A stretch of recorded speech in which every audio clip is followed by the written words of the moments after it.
speed of 17,000 miles per hour. The interim cryogenic propulsion stage is a 45-foot tall upper stage that offers Orion nearly 25,000 pounds of thrust. Performing two separate burns, the ICPS will first raise Orion's orbit and then, later, propel it out on a trajectory to the moon. The ICPS is powered by a single RL-10 engine that will perform these two burns. This storied engine has propelled robotic missions to every planet in the solar system, including Voyager 1 and Voyager 2, the first space probes to reach interstellar space. Orion's service module, provided by the European Space Agency, is the powerhouse that fuels and propels Orion in space.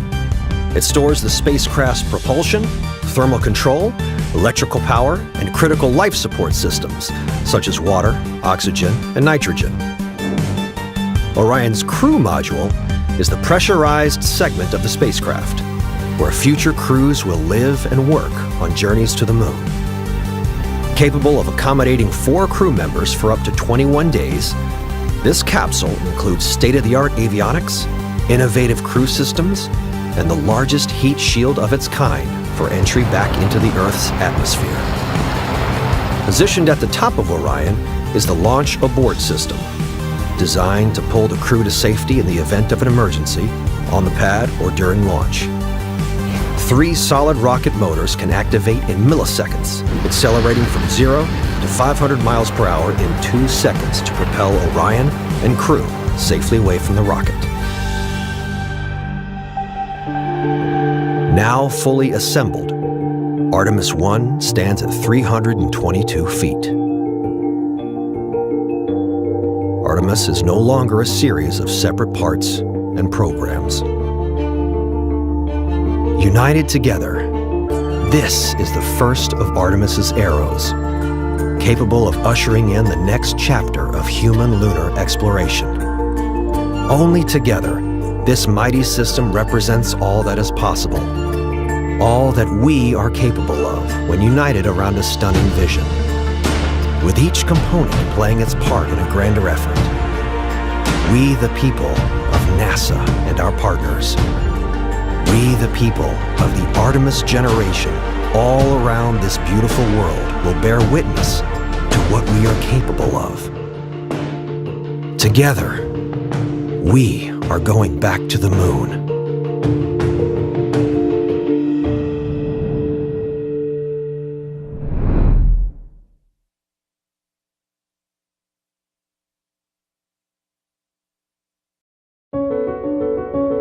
SWOT is the Surface Water and Ocean Topography Satellite. It's an international satellite that's going to give us this complete view of the surface water here on Earth, what's happening in the lakes, reservoirs, rivers, and also in the ocean.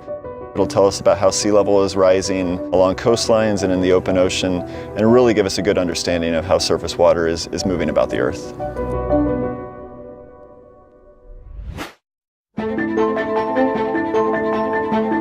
Our goal is to provide data, forecasts, watches, and warnings at some key locations like the Willamette River in Portland, which is a major U.S. city that historically has seen some catastrophic floods. The better quality of the data that we have that feeds into our models, the better the forecasts are going to be, the more time that people will have to protect themselves and their property and ultimately our communities. A tool like SWOT is going to help us with making these really difficult projections and predictions for the future. This is one of many reservoirs here in the Willamette Valley in Oregon. It is a human-made lake. It is a reservoir operated by the Army Corps of Engineers. The water managers here, they use weather prediction, they use hydrologic models, and the hope is that data like SWOT might be incorporated into those predictions to help them better understand this water body's filling and we don't want to overtop the dams, might want to start letting water out really quickly. They have to make a lot of complicated decisions. When you get a big storm event, we want to keep the communities safe in the best way that we can. So how do we best manage operation of these reservoirs in terms of putting water out downstream to prevent flooding at a larger scale? In lots of states, there are, hundreds, thousands of reservoirs, and many of those reservoirs don't have automated gauging available. And so these agencies have to kind of estimate how much water is in them and how that's changing. And with SWAT, they can just monitor that directly from space. For us in Alaska, we have many, many rivers, and only a few of them are measured, or as we say, gauged.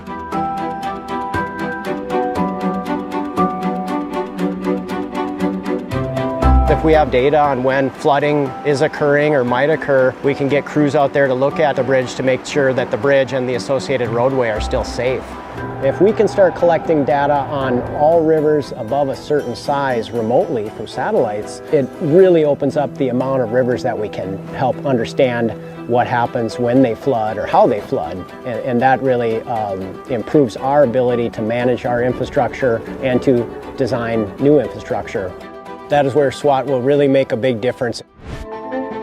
One of the partners we're working with is the Department of Defense, and they're trying to fill gaps in the data that they have along the coastlines. Our military is obviously very concerned about what's happening on global scales, and they have installations across the globe. So SWAT will potentially provide an opportunity to fill in some of those gaps, allow them to make the impact assessments that they need for sea level rise in their facilities. So trying to understand and give them the information they need to plan for and then potentially adapt to these changes is really critically important. Coastal wetlands like the Mississippi River Delta are extremely important because it acts as a buffer between us and the threatening ocean.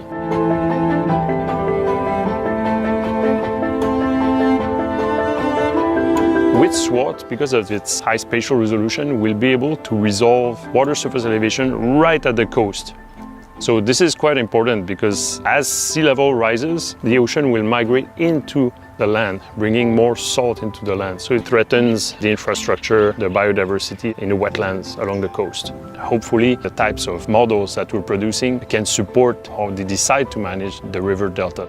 And SWAT on its own will allow us to upscale these types of studies to the world. Yeah, I'm really excited about the new information we'll get from SWAT and how we can start to couple it to some of the needs that we see, both at the coastal interface and also on land. I think we can potentially see some immediate impact once SWAT's launched in these communities.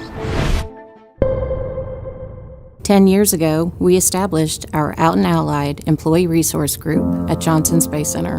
It was really hard to feel that I was the only person in the world that didn't make sense.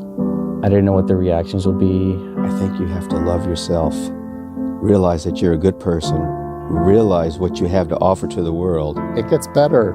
It does get better. It really does. And it did get better. And liftoff. It's really just us doing our job. Touchdown confirmed. Perseverance safely on the surface of Mars. I think the progress since I was in middle school and high school, it's pretty astounding. So it was nice to be able to have a support system here at work. Since 2011, NASA's employee resource groups have grown.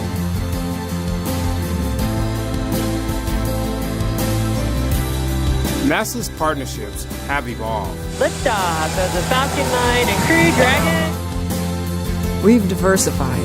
And now we're even stronger. The support system is strong and it's there, it's needed, it's visible. We still have a little ways to go, but I think as years go on and we're casting our net wider and wider. There's nothing wrong with you if you're in the LGBT plus group. Don't be afraid to be yourself, and there are people out there that will support you. We're stronger together. We have our eyes set on the moon and beyond to dare, unite, and explore the universe. Right now, we need the strongest candidates from across the country and around the globe. We need female leaders. We need gay scientists. Hispanic doctors. We need black engineers. We need the best. The best. The best. It does get better. And we still need better. We are family. We thank those who came before us and want to keep paving the way for those who come after us. We stand on the shoulders of our predecessors who fought hard so we could focus on the future. If you're alone, we feel you. We were you. If you feel different, we understand. Our message to you, to all of us, 10 years later, is that we belong. We belong. We belong here. And we're not going anywhere. But wait, we're going to the moon. You're right. We're going to the moon and Mars. So work hard, stay strong, and join us. NASA stands in solidarity with our LGBTQ+ employees and its allies, because this commitment is necessary for humanity to continue to discover and expand knowledge for the benefit of all.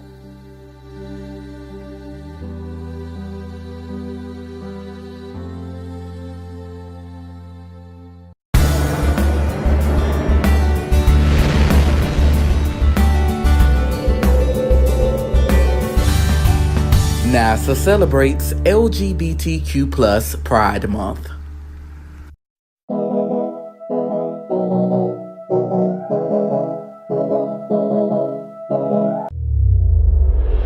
It has this direct window to the rest of the universe. There's nothing in between the rest of the universe and Hubble. There's not a single astronomer in the world whose life hasn't been touched by Hubble. Hubble will be one of the great stories of all time.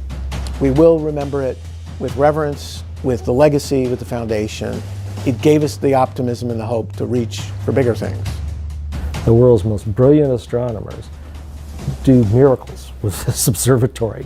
And it just keeps going on and on and on, and my jaw keeps dropping lower and lower with each new discovery. Scientists around the world, together with science enthusiasts, the public, science supporters, came together to see here's an opportunity where if we put our wits together and our support together, we could build a platform that opens new eyes to the universe. Let's go for it.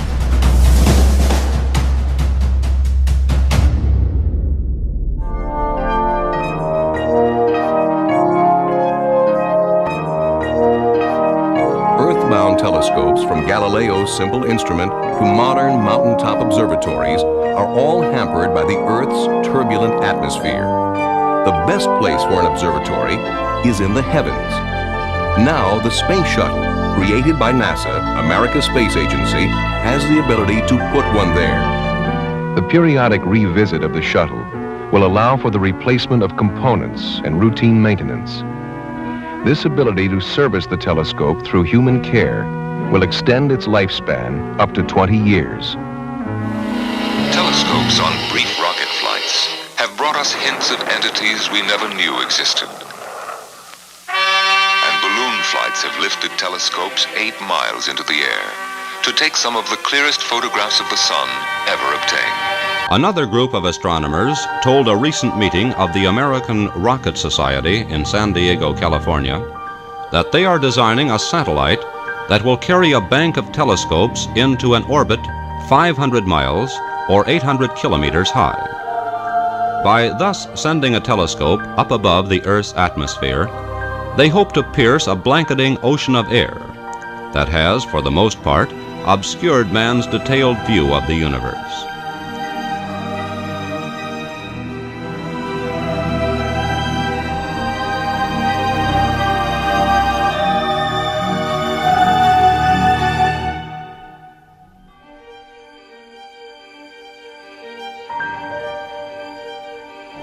Well, astronomers have wanted for generations, actually, to get us a telescope above the atmosphere.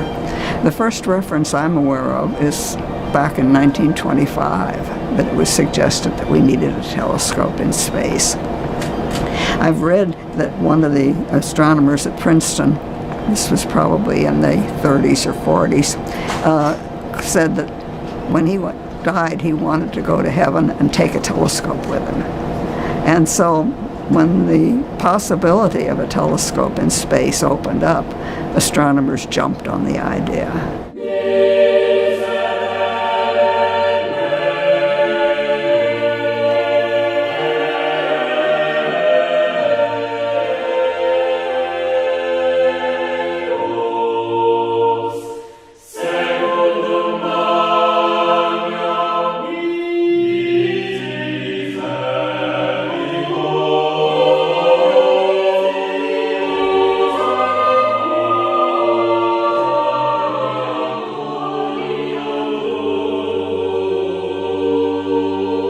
I certainly remember the very first time I went into the enormous clean room where Hubble was being built. I mean, it's 90 feet tall and 120 feet long and hyper clean air. And the telescope just, I mean, it just looked like something Tiffany's had built. These sort of we're going to look for the label somewhere that said Telescope by Tiffany's. Just glistening silver, fabulous, gorgeous piece of work, huge. So that's one real favorite memory. First sights always leave a deeper impression. It was mind-boggling. I envisioned Hubble being big. I did not envision Hubble being huge. And Hubble was huge. Since I had already flown a shuttle mission, I knew how big the shuttle was, and I knew how big the shuttle's payload bay was. Hubble was too big. And the first impression was, how the hell are they going to fit that in the payload bay? That is a monstrous payload. What was happening in the context of science here? We were building an Earth observing system to study our planet, very evocative, ozone holes being measured, studying the sun. We had had a couple of missions to Mars that showed us it's not the way we thought it was. Tough. Soviets had landed probes on Venus for about an hour, pretty hellish. We had the Voyagers going out of the solar system, and that's it. That was our view. A few little points of light flying around, but they were narrow. Hubble was focused on the big picture. And the big picture is always fun. It has something for everyone. Some people call these great missions of exploration, they're kind of like the cathedrals of the 21st century. And in the Renaissance, people built cathedrals. They were multi-generational. They were great architectural renderings that reached to the heavens. Now we go to the heavens and we follow the light. I remember sitting around the dinner table the night before, and we had talked off and on about what was gonna be the significance of Hubble.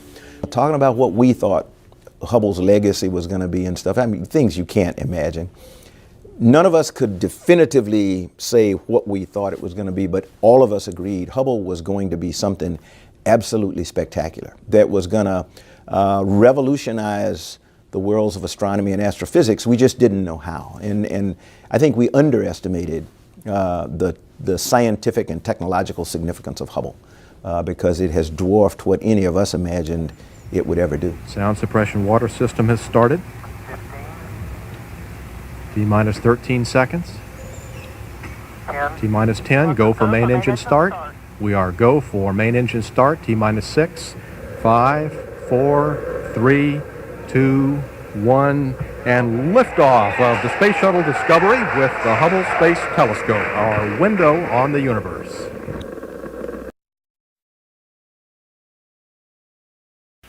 Discovery Houston, just wanted to let you know that the ground is currently configured for HST main bus activation. So we're ready when you are. And Houston Discovery, the transfer to internal power complete. The umbilical is dead faced, and we'll be standing by for your go for umbilical release. Roger, Discovery. Discovery, your go for umbilical disconnect.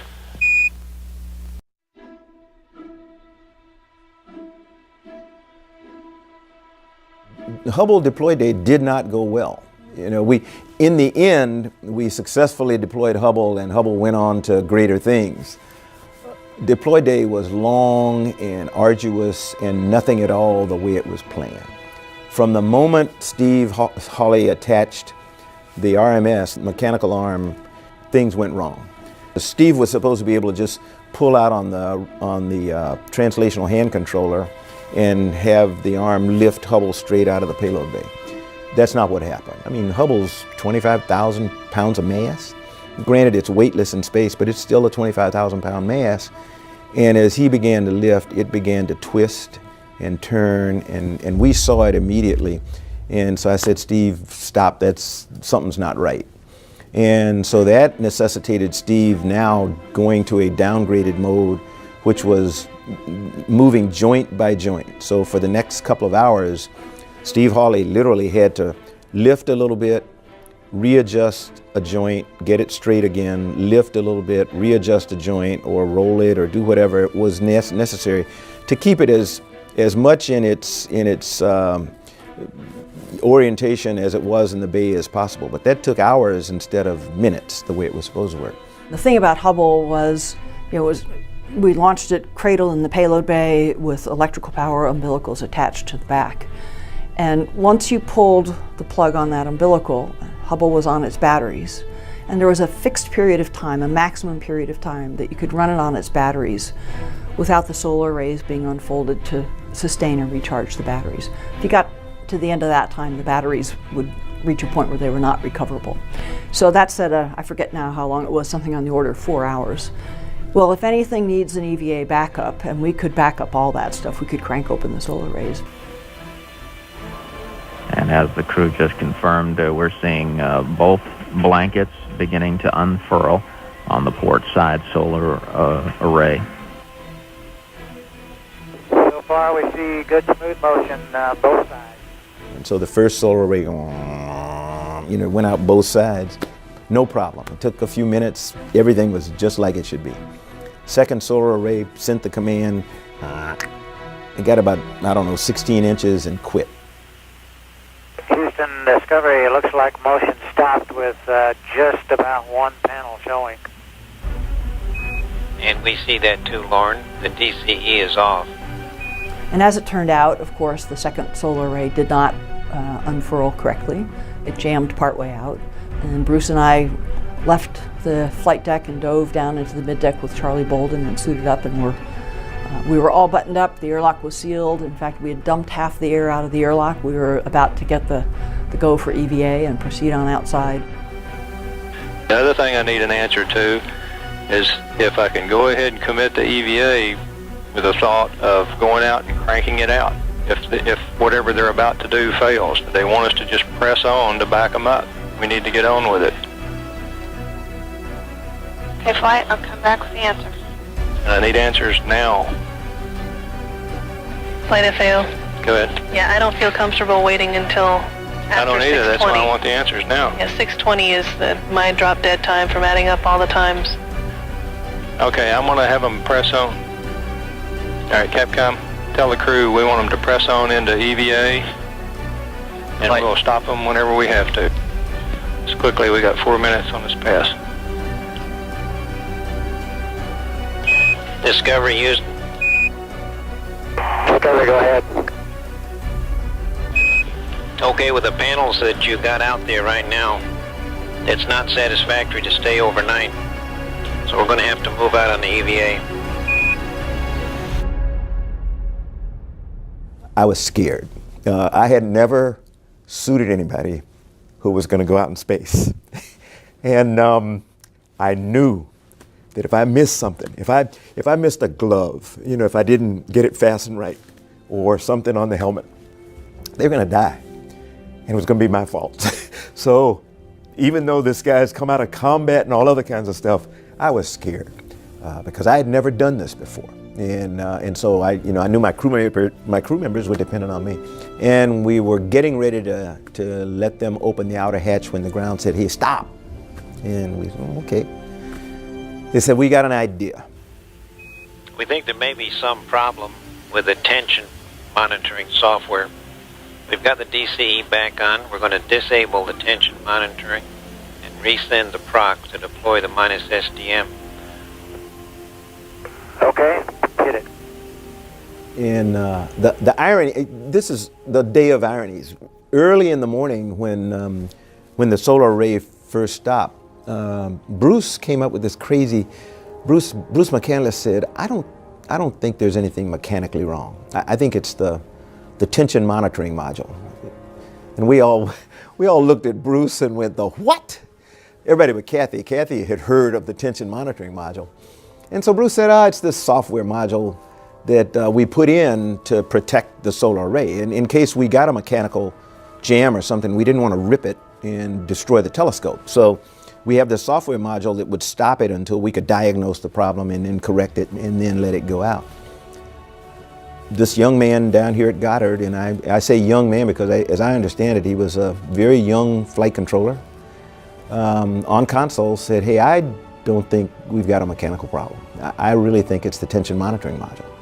And if you give me permission, I can no-op the tension monitoring module. I can turn it off.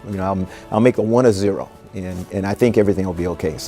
So between Houston and Goddard, and I think Bristol, England, and everywhere else in the world that had anything to do with Hubble, they mashed on this thing for hours, and they said, "Okay, try to deploy it again," and hit the deploy switch, and Solar array went out. It's fully deployed. The micro switches confirm it. Okay. And for Bruce and Kathy, we'd like you to stop the airlock depress at 5, please. Rendezvous? We're go. Fido, go. Eagle? Go. Econ? Go. Inco? We're go. FAO? Go. Max? Go. PRS? Go flight. EVA? We're go. Sergeant, you're still go? Go. Capcom, we have a go for release. Discovery, go for Hubble release. Okay, we have a go for release, and we're going to be a minute late. Okay, Charlie. And all Steve had to do was pull a trigger that opened the